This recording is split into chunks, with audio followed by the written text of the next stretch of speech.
ക്ഷേത്രത്തിലെ മുസ്ലിം സമുദായത്തിൽപ്പെട്ട ആൾക്കാർ വന്ന് നമസ്കരിച്ചതിന് ശേഷം എഴുന്നള്ളിപ്പ് നടക്കുന്ന എത്ര ക്ഷേത്രങ്ങൾ നിങ്ങൾക്കറിയാം?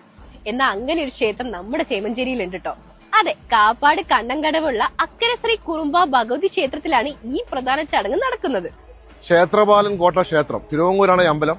അവിടെ നിന്ന് കലശം ജലമാർഗം കൊണ്ടുവന്നിട്ട്, അതായത് തോണിയിലൂടെ കൊണ്ടുവന്നിട്ട് ക്ഷേത്രത്തിലെ നാഗക്കോട്ടയുടെ അടുത്തു നിന്നാണ് ഇതിന്റെ കലശം എഴുന്നള്ളത്ത് ആരംഭിക്കുക. അത് ആനയോട് കൂടിയുള്ള എഴുന്നള്ളത്താണ്.